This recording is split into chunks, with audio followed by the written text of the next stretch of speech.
টি-20 বিশ্বকাপ শুরু হতে বাকি আর মাত্র 2 দিন।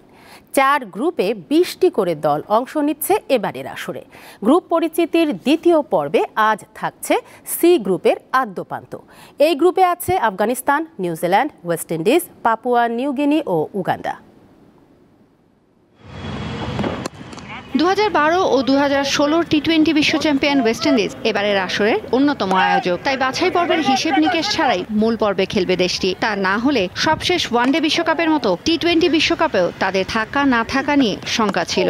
গেইল ব্রাভো যুগের পর নরবরে ক্যারিবীয়রা অবশ্য গত 1 বছর ভারত, ইংল্যান্ড ও সাউথ আফ্রিকার বিপক্ষে সিরিজ জিতেছে।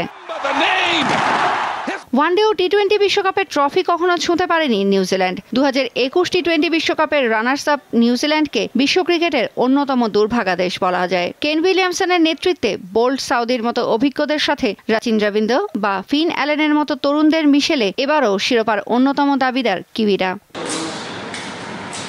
ওয়েস্ট ইন্ডিজ আর নিউজিল্যান্ডের সুপার 8-এর পথের সবচেয়ে বড় কাঁটা আফগানিস্তান। টি-20 ফরম্যাটের অন্যতম ভয়ঙ্কর দল তারা। আর তাই সি গ্রুপ থেকে আফগানরা সুপার 8-এ উঠলে কপাল পুড়বে নিউজিল্যান্ড ও ওয়েস্ট ইন্ডিজের কোনো এক দলের। টি-20 বিশ্বকাপের প্রথম 2 আসরে নিজেদের জায়গা করে নিতে পারেনি আফগানরা। তবে 2016 বিশ্বকাপে 4 ম্যাচ জিতে চমক দেখায় মোহাম্মদ নবীর এই দলটি। জিম্বাবুয়েকে বিদায় করে প্রথমবারের মতো টি-20 বিশ্বকাপের মূল পর্বে জায়গা করে নিয়েছে উগান্ডা। বাছাই পর্বে তাদের পারফরম্যান্সের কারণেই মূল পর্বে দলটিকে নিয়ে সমর্থকদের আশা জাগছে। অন্যদিকে দ্বিতীয়বার বিশ্বকাপে খেলছে পাপুয়া নিউগিনি। পূর্ব এশিয়া প্যাসিফিক অঞ্চলের বাছাই পর্ব পেরিয়ে আসা দলটি এই গ্রুপে সবচেয়ে দুর্বল। তৌসিয়া ইসলাম, দীপ্ত স্পোর্টস।